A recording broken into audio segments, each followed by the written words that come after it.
months, actually years of hard work. I am so incredibly proud and excited to welcome the world to our great state and our great city this week. And you know, when we had the dream of bringing the DNC to Chicago, it was because we knew that our state and our city could show off the best of what Democrats in America have to offer. We could send the message. This was my pitch to the Democratic Party, was like, where else are you going to go where you're going to see a state that has rebuilt its economy by electing a Democratic governor after a Republican one tried to drive it into the ground. We've had 9 credit upgrades. We've had, how many balanced budgets so far, Mr. Speaker? 6 balanced budgets so far. A city that rebuilds itself, a state that rebuilds itself on union, hard work, and labor, growing the middle class, still bringing in foreign direct investment, getting named the Midwest Hydrogen Hub for the entire nation, winning hubs for technology, for ag, all of this stuff. Where are you going to have that other than right here in Illinois? And that was the pitch I made, and they realized that this was the best place to launch the next president of the United States, to launch him. And that's what we need to do for Kamala and for Tim. We need to be the rocket fuel. The rocket fuel that launches our Look, we here know, right? We know that the Midwest is more than just the physical and midpoint of our country. We're more than just the heartland. We are the heart of our nation. And we've been talking so much about families and the need to support working families, and Gwen just talked about education and kids. We understand the kind of policies that work for working families. It is very different than what Republicans want to do. And if you look at what they're saying that they want to do things like eliminate the Department of Education. Unbelievable. You know, our policies build communities, we move people forward, we create opportunities for families to succeed.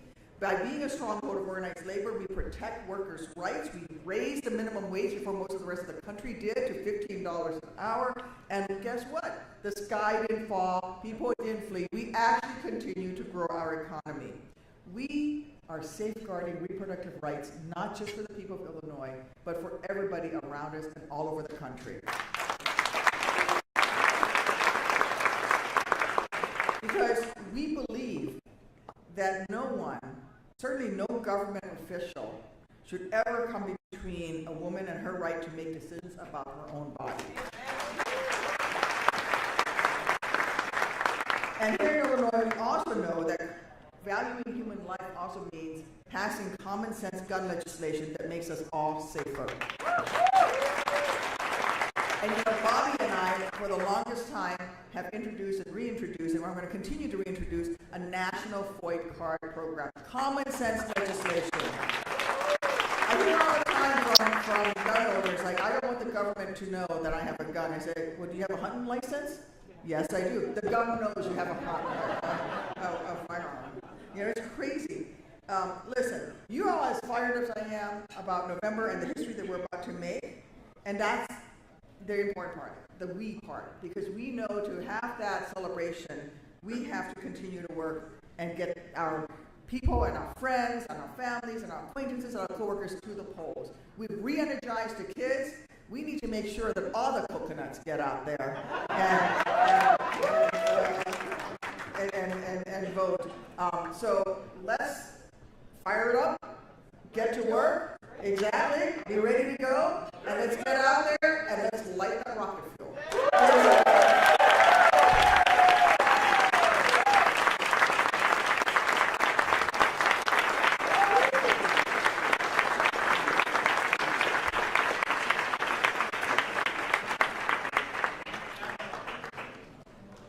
Please welcome to the stage Mr. Terry O'Sullivan.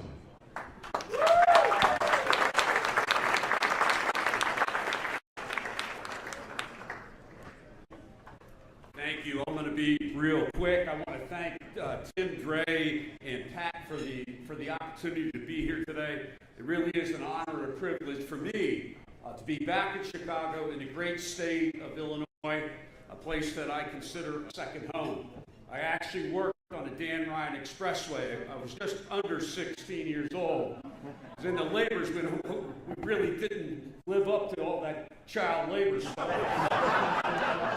I'm only kidding.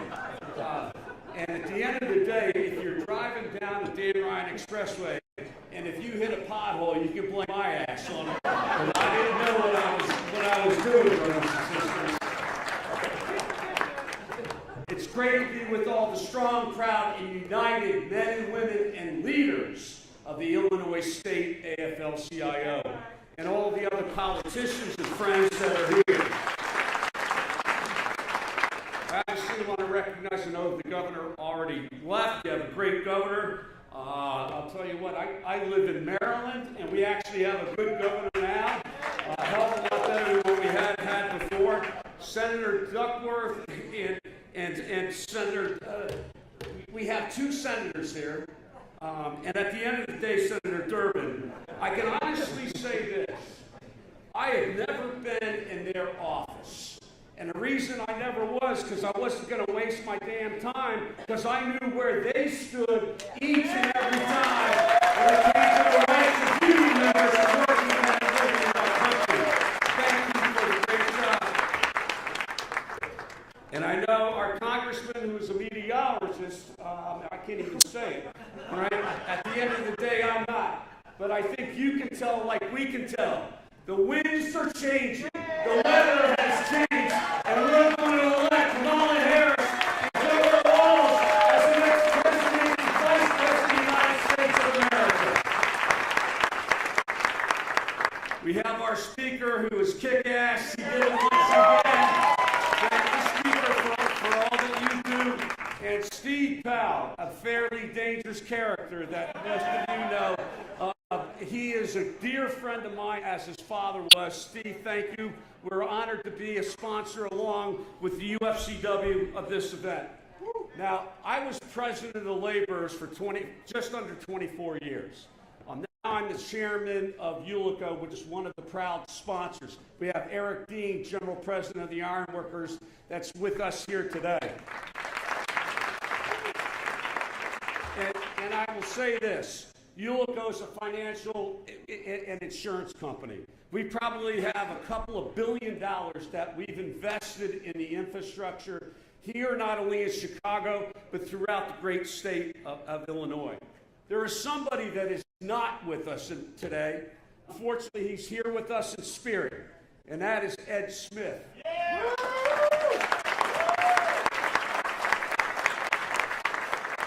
He was one of my closest friends. I know how friendly he was with all of you. Somebody that made a difference not only in the city and in the state, but throughout our country in the trade union movement.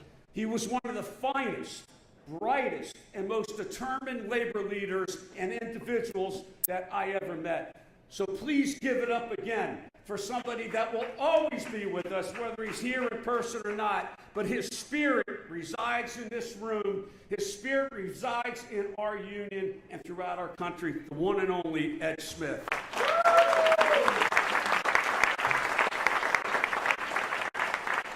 Now, everybody said, we're here to make history this week, right? And to make a difference in our country.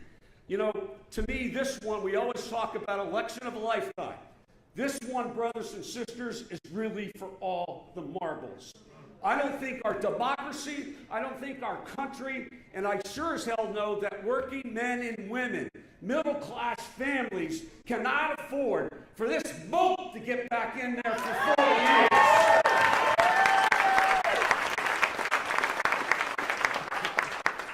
I'm energized and excited, and at the same time, I feel bad.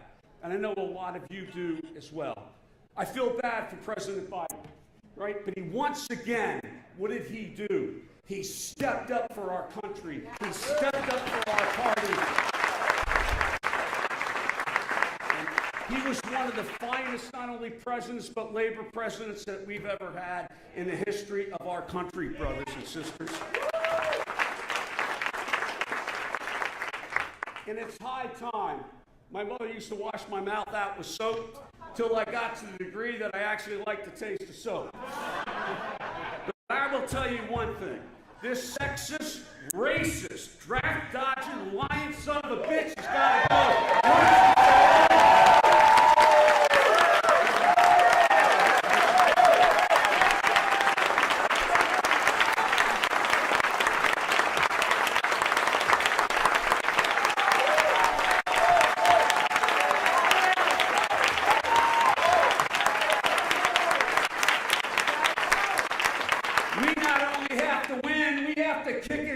all the way back to Mar-a-Lago. Put a program and end Donald Trump's presence in our country, in our world, brothers and sisters.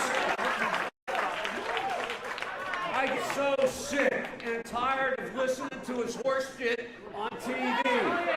Because every time he opens his pie hole, all he can do is lie. Because he doesn't know how to tell the damn truth. I mean, it's ridiculous. I mean, I think, really, my daughter, my youngest one is a junior. She just started school today at the University of Miami. And I said, you know, what do you want to do in life? And she goes, well, I'm thinking about medicine. I said, well, why don't you be a brain surgeon? Because there's plenty of assholes in our country that need lobotomies that support Donald Trump. You know, again, we know what we're up against. We are the trade union movement. We are politicians that have supported us every step of the way. And God bless you, and I mean that. Thank you from the bottom of our heart. And we are in for the fight. The speaker talked about, are we up to it? You bet your ass we're up to it, right? And we're going to finally put a fork in this guy and get the job done. You know what? When the bell rings, we come out swinging. We won't back down. We won't stand down. We won't step down. We won't be kept down. And we won't be held down. We are the labor movement. We are the great state of Illinois. And it will be your spark that lights the fire, that leads to Kamala Harris being our president of the United States and Tim Walz being our vice president. So stand up, rise up, take hands. I hope that you know that you feel the power. May you in the great state of Illinois continue to be power, continue to use the power to get this job done. Thank you very much.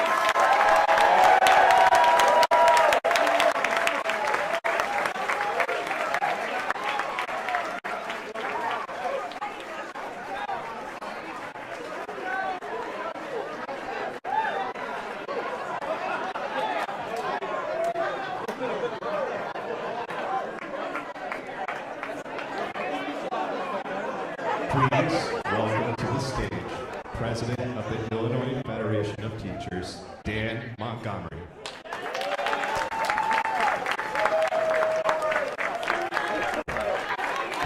Well, I know I had it in my contract that I never have to follow Terry O'Sullivan. They said I was going to follow Cory Booker. That would have been bad enough.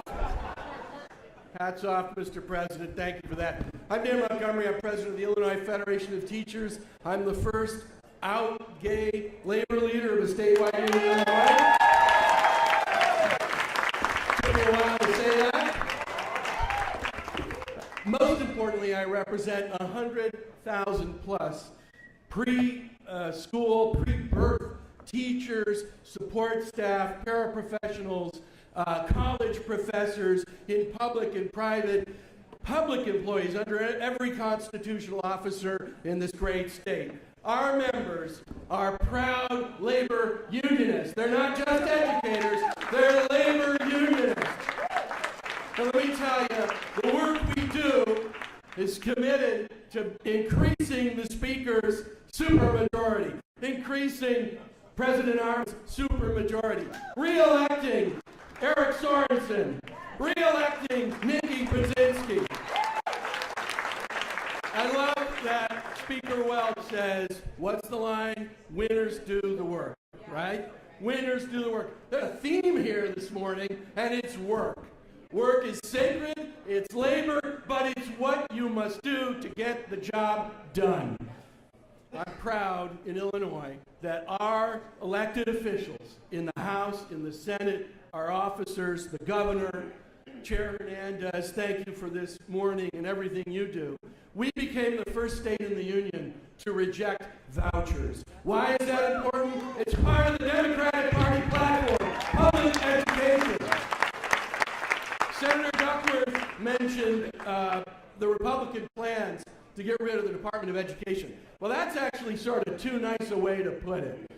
If you dig deeper into Project 2025, it's not just getting rid of the Department of Education. It's ending Title I, the most important educational program in the history of this country. It's ending funding for special education in this country.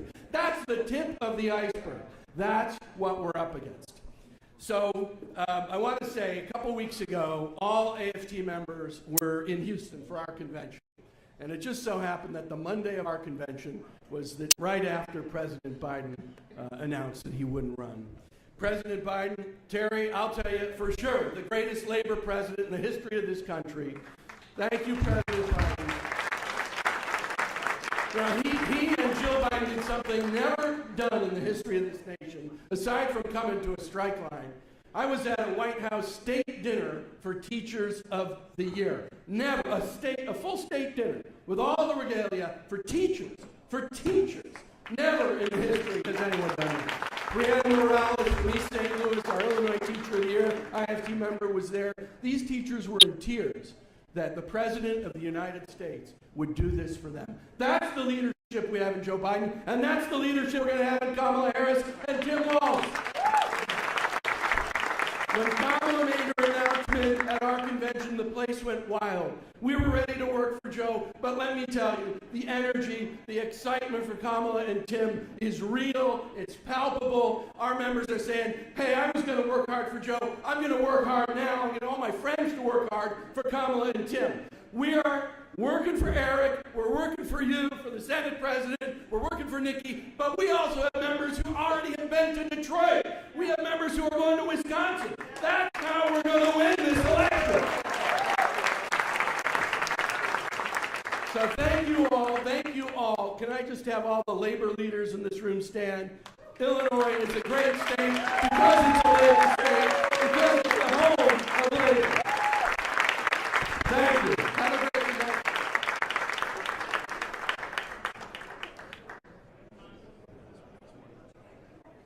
Please welcome to the stage Executive Director for the Hispanic American Construction Industry Association, Jackie Gomez.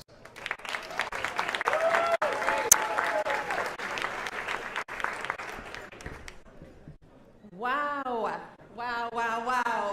First of all, I didn't sign up to come after all those speakers. However, I have to say that for the first time in a very long time, I am feeling fired up. Anybody else feeling fired up? Fired up! As we gather here in this great city, in this historic election, I can't help but feel, I don't know, what do you call that? Excitement in the air? Yeah, that's the feeling. It's excitement in the air because we know that this is no ordinary convention.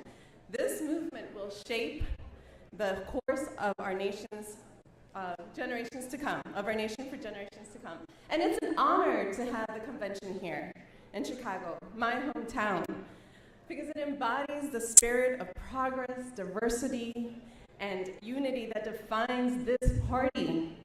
From the bustling streets of Chicago, where I grew up, to the rural communities that stretch across Illinois, it reflects the heart and soul of America.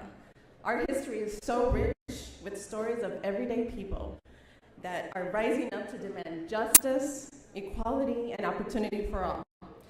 But as we near today's breakfast, the close of today's breakfast, I wanted to share a little bit something from my heart. Because this election is more than historic for me. It's actually quite personal.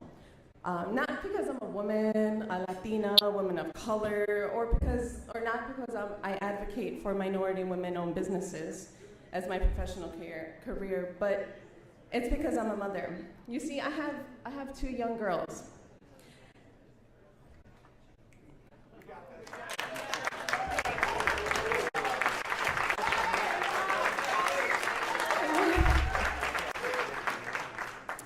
Two young girls, Emily 8 and Charlotte 6.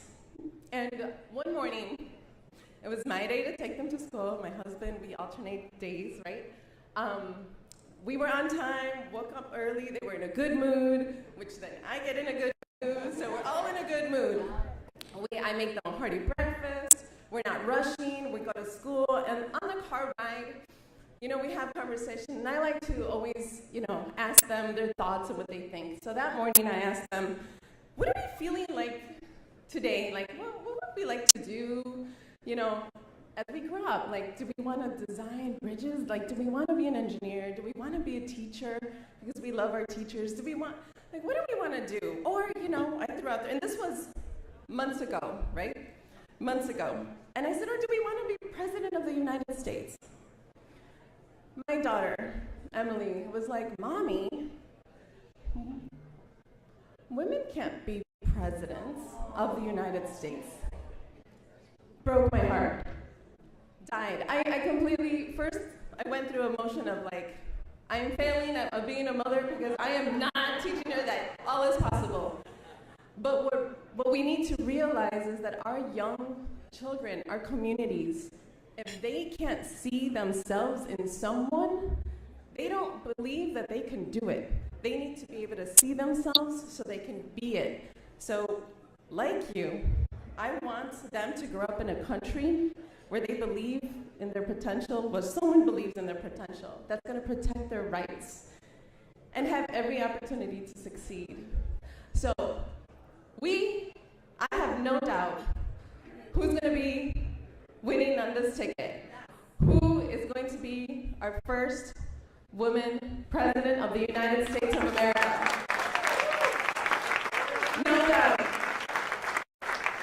So, I ask that you all stay fired up, ready to go, because we are not going back. Are we going back? No! We're not going back. So stay fired up, share your excitement. Thank you, and let's make history together.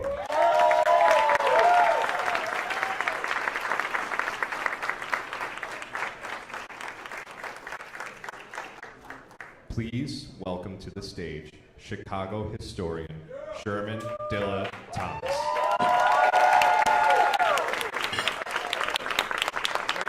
Thank you.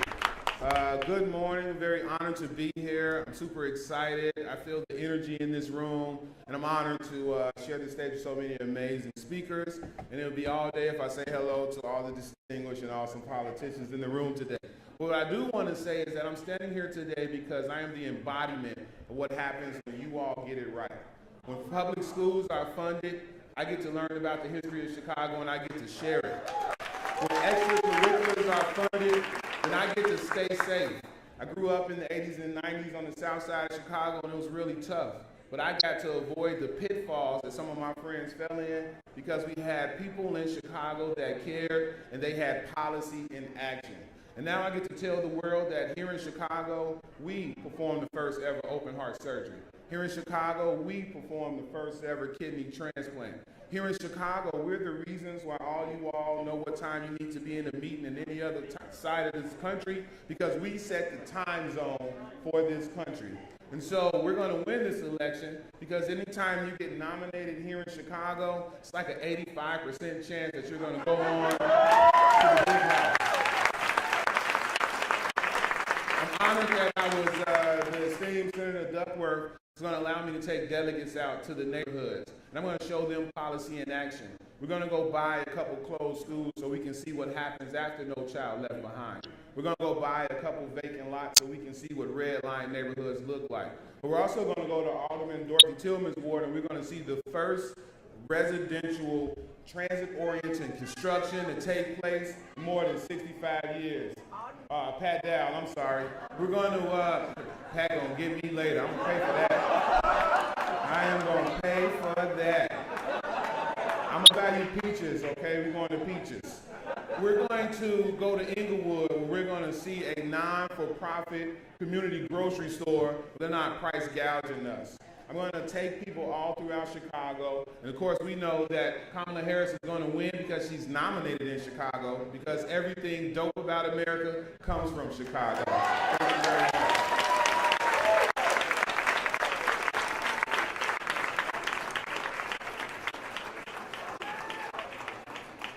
Now, please welcome to the stage Chair of the Democratic Party of Illinois, Lisa Hernandez.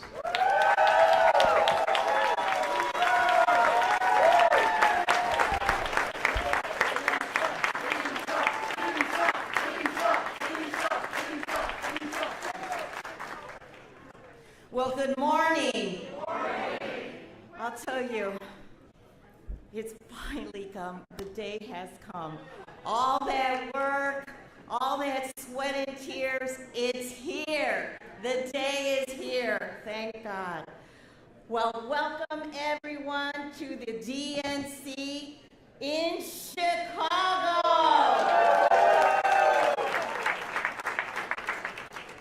It is truly an honor and a privilege for us to be hosting the convention here in Illinois, a state that has been at the forefront of democratic progress and leadership. What an incredible opportunity to showcase Illinois as a model of democratic success. Is it not? From economic growth to social justice initiatives. I am so proud that Illinois, under the leadership of Governor J.B. Pritzker, has led the nation in progressive policies, including economic development, infrastructure improvements, and protection for civil rights. I cannot emphasize the importance of how this convention will highlight how Democrats deliver results that improve the lives of all Americans, everyday Americans, which has positioned Illinois as a beacon of progress in the Midwest.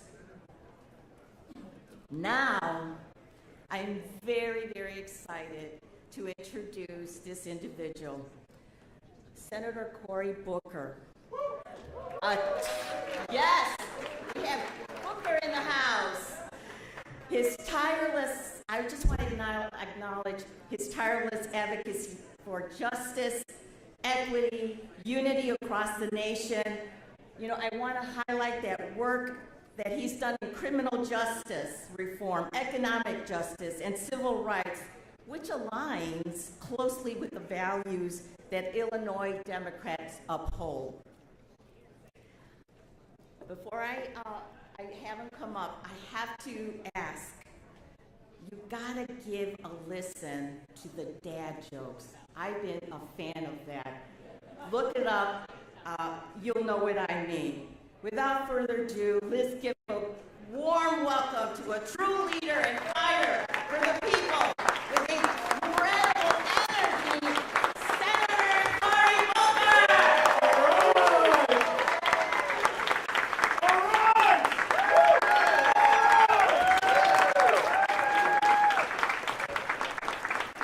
Can you all hear me? Can you hear me over there? Can you hear me over there? Okay, listen up. Yeah, listen up. I first and foremost want to say thank you all. This state is hosting one hell of a party. And I want you to know I see some of the best CBC members of my life here, but I want to give a special thanks with the dispensation of my CBC fellows, that with my two senators. You guys in Duckworth and Durbin have the best senators in Washington.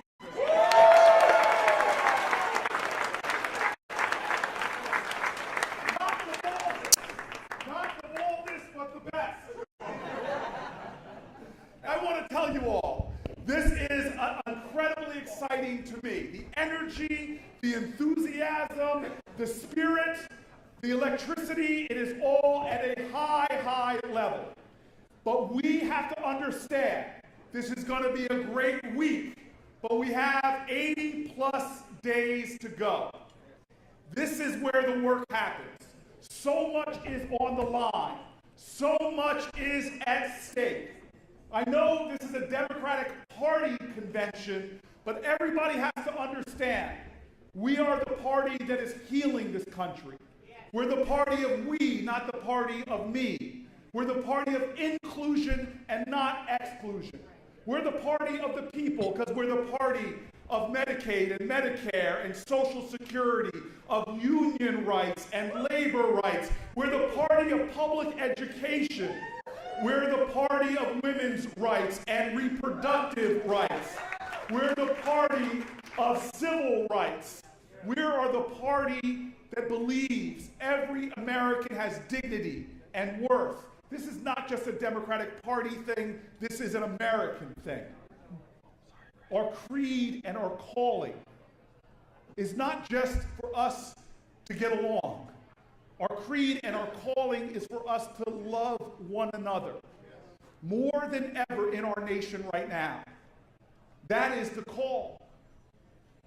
I got to know Kamala Harris years before she got to the United States Senate. And she and I talked a lot about the need for healing because even back then, in the early 2000s, we saw our nation being torn apart by rising hate and rising conflict. People who began to believe that the lines that divide us are stronger than the bonds that tie us. Well, that's just not true. So I want to give you all a challenge this week. Challenge first from me, but I'm going to end with the challenge that Kamala Harris gave me.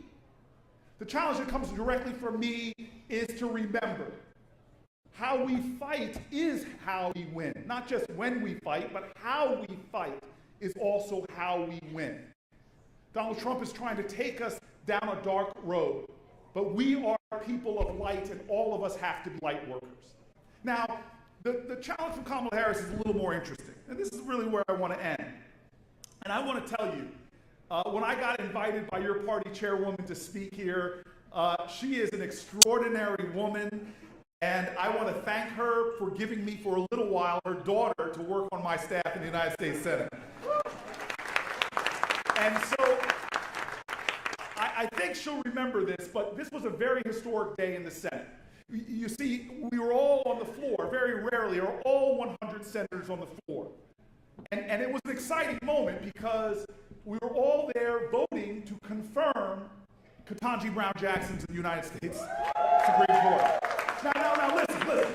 This is very, very fascinating to me because one Republican senator hadn't come to vote. We're all waiting for the last vote to be cast, and soon we realized it might take a few minutes, so a lot of us got up, a lot of us are pacing. I'm pacing back and forth, getting very emotional, trying not to cry because my staff will only allow me to have one public cry a month. And so I suddenly bump into another guy on the Senate floor. Now this guy has more titles than the Newark Public Library. Reverend, Dr. Senator Raphael Warnock. Now, he bumps into me and he immediately sees my struggle. He says, Senator Booker, should I pray for you so you don't cry?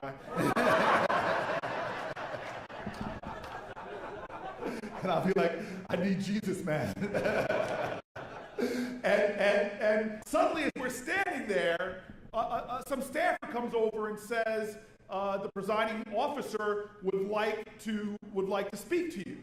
Now, you have to understand, Raphael Warnock and I both grew up in female-dominated families, and so we have this reflex.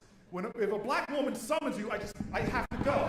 It's just hard to resist that. Robin Kelly understands this. Lauren Underwood understands this. That's their power over me. And so next thing you know, we walk over to the presiding officer. Now, if you see the Senate, the presiding officer is the highest point in the Senate. You're not allowed to stand up there because you would be higher than that. So this is a scene you got to see. It is literally us bowing down, like sort of Colin Kaepernick style, leaning on our knee, and to talk to the presiding officer. Now, she looks at us and says, fellas, this is a very historic moment.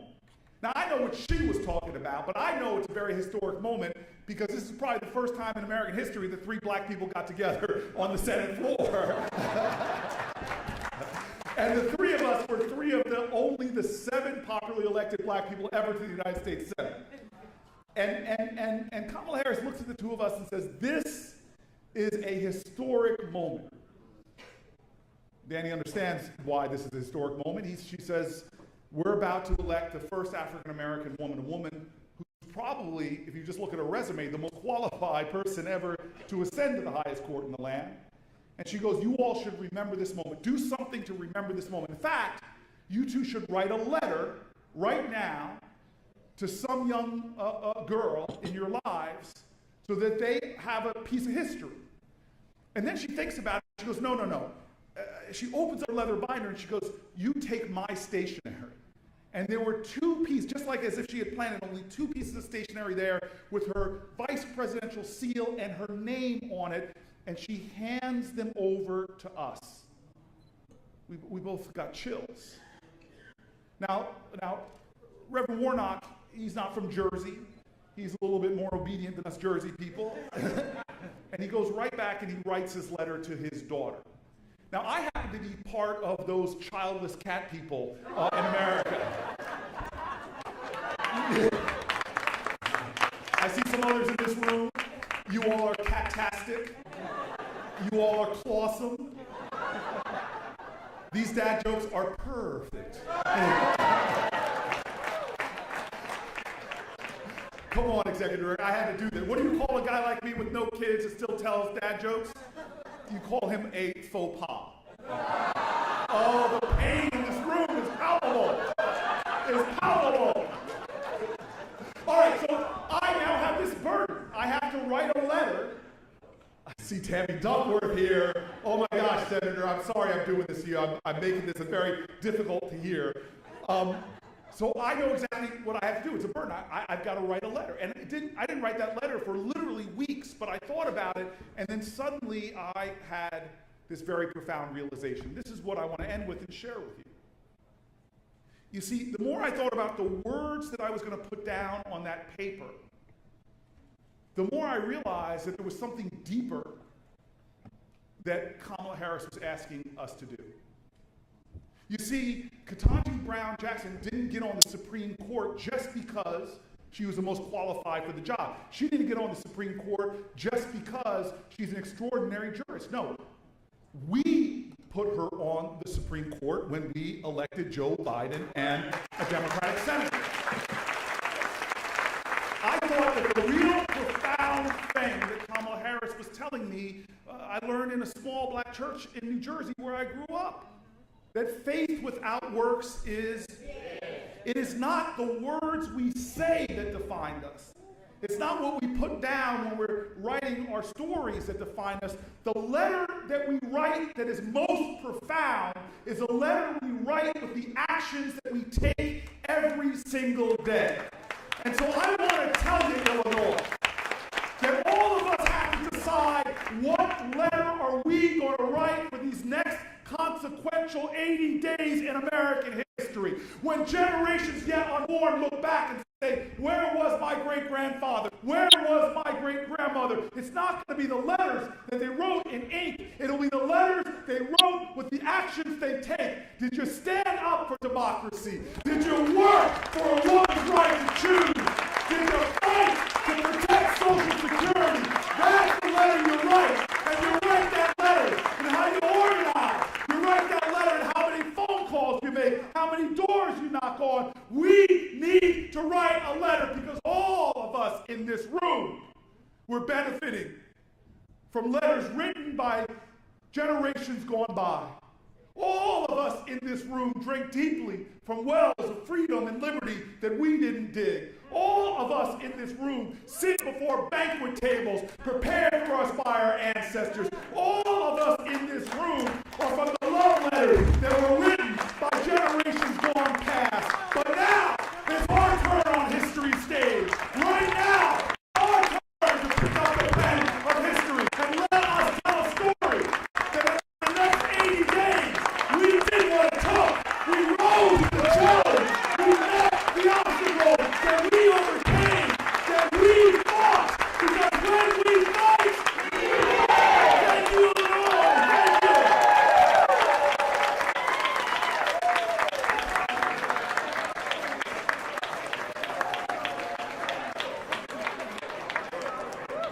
Speakers and officials that are joining for the media Q&A, please gather on the stage.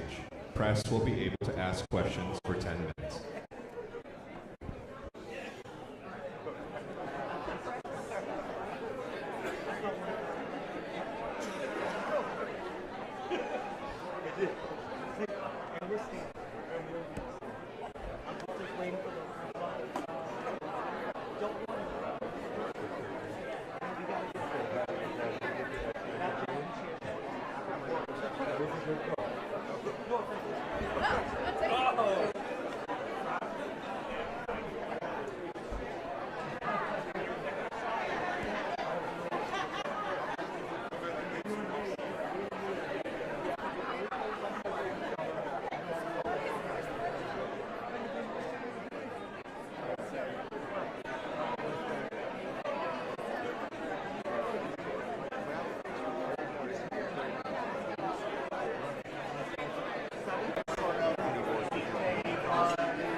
Ugh, when is my allergies free gonna kick in? You need Astapro. Astapro? It's faster, bro. 8 times faster than Flonase. It's faster, bro. It's faster, bro! It's faster, bro. It's mom to you. Astapro starts working in 30 minutes. Astapro and go. President Biden, he was at Camp David over the weekend, fine-tuning his remarks for the Democratic National Convention tonight. The president's speech is set to build on the remarks he gave last month after he decided to leave the race. Vice President Harris is expected to attend the president's speech before joining him and his family to share in the moment. With us now from the White House Communications Director and Senior Advisor to President Biden, Ben LaBolt. Ben, thanks so much for being with us. What do we expect to hear from the president tonight?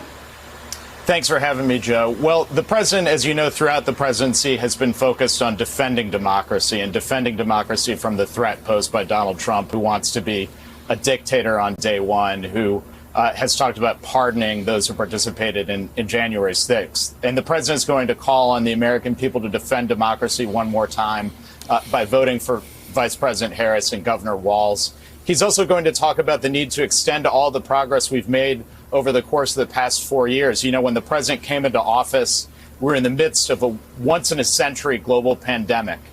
We've beat it. The economy was flat on its back. It's now the strongest in the world. We lost 2 million jobs under Donald Trump. We've created 16 million under President Biden.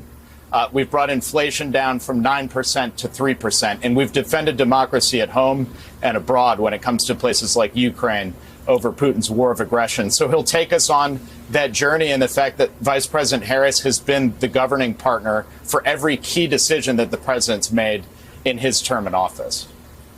Chris Matthews is with us and has a question. Chris. You know, Ben, this is a historic moment for President Biden because the Republican Party really got going after World War II by supporting NATO. I mean, Eisenhower ran because he wanted to defend NATO. He wanted to defend Europe, Western Europe especially, against the communists. Are you going to talk about that? That seems to be the real historic rhyme here, that the Republican Party, which in its modern day was a great advocate for NATO and the European alliance, this party of Donald Trump looks like they're running the other way. Well, look, it's been a core principle of the United States over the course of decades to defend NATO as the strongest alliance in the world. Remember, the only time that NATO has had to invoke Article 5 was to come to our defense after 9/11. President Biden has expanded that alliance. It's stronger than ever before. And Donald Trump has taken a different approach. He's cozied up to authoritarians. He's cozied up to dictators. He's said Putin can do whatever the hell he wants when it comes to Europe. And so if you saw a Donald Trump presidency, not only would Ukraine be at risk, but Eastern Europe could certainly be at risk. And that's something we hear from our key partners and allies about. So Look, I think the president will talk a bit about foreign policy tonight, but he's going to be a strong surrogate for Vice President Harris and Governor Walz. You'll hear about it in the weeks ahead as well. Ben, I'm curious, as you run through the tape with, in my opinion, one of the greatest presidents who has ever sat in the Oval Office, I know that foreign policy looms large, especially around a ceasefire in Israel. I know that Blinken landed over there just in the last 24 hours. What is Joe Biden doing, and what can the White House continue to do to put the pressure on Netanyahu to do the right thing here? And how much of his energy is going to be directed towards that particular conflict in the next 90 days? Senator, that will certainly be a piece of it. This is something he's worked on every day for months to make sure that we can get to a ceasefire and also get the hostages freed and home. The secretaries in the region today, the president's put forward a bridging framework for all of the parties to agree to. So he's got his team in the region.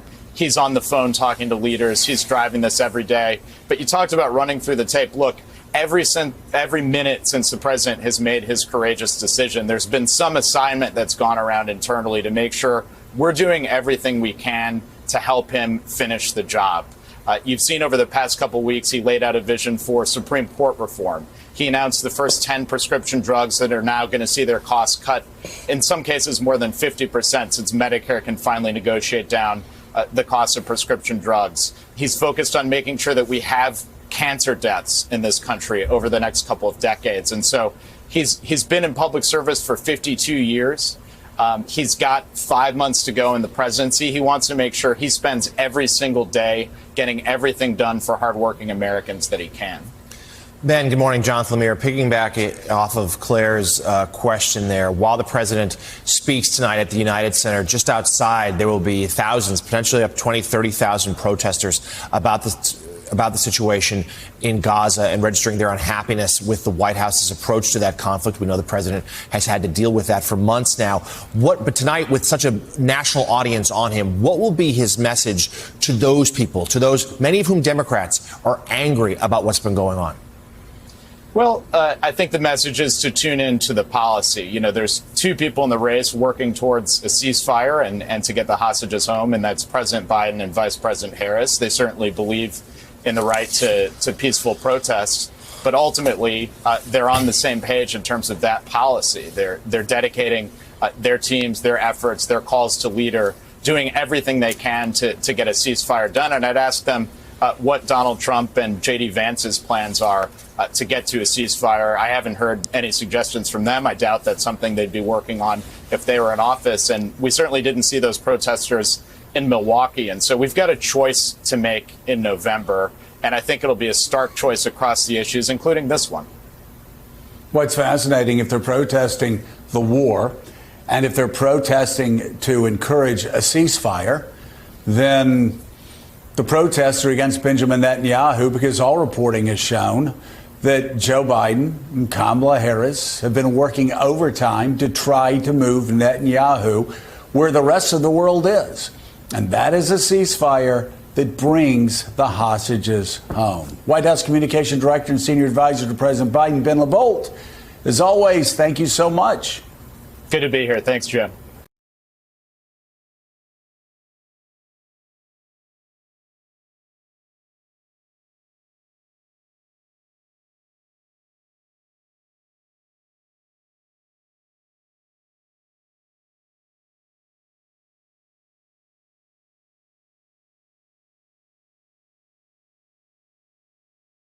There are just 79 days, folks, until Election Day. And this week's Democratic Convention in Chicago is a golden opportunity for Democrats to elevate Vice President Kamala Harris as the party's standard bearer.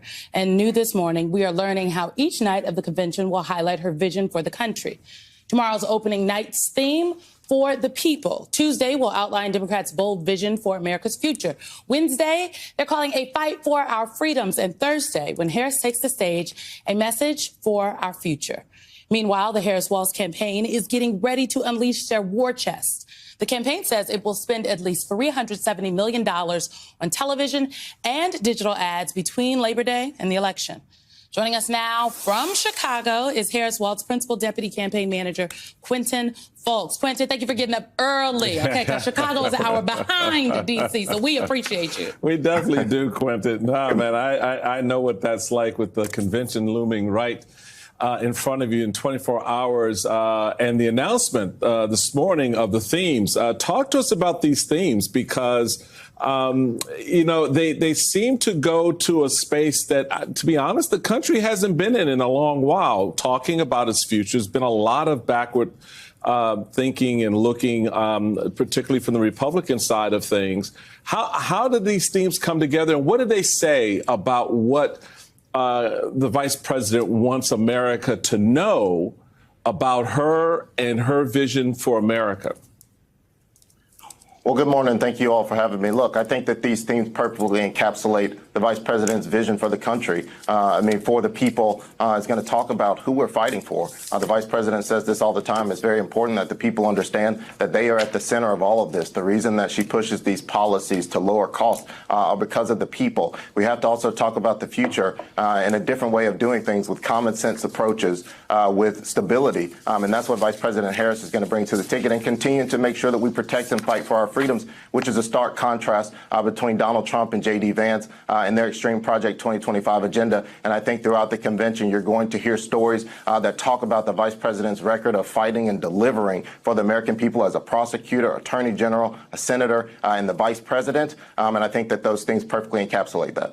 And Quentin, some of that work will happen at the convention, some of it, of course, happening with paid media. I want to take a listen to one of the radio spots that the campaign has out, largely biographical about the vice president. Standing up for everyday Americans is at the very foundation of who Kamala Harris is. Raised in a middle-class home by a working mother who instilled in her a passion for justice and equality. That's why when Kamala Harris became district attorney, she stood up for our kids, keeping them safe by prosecuting sex offenders. She also pioneered a program to give nonviolent drug offenders a second chance. As president, Kamala Harris will continue the fight for everyday Americans.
territories, including Dems abroad. Representation truly matters, and I want to thank you for stepping forward to run for the DNC and represent your state. Will all of our delegates that are here please stand? Yeah.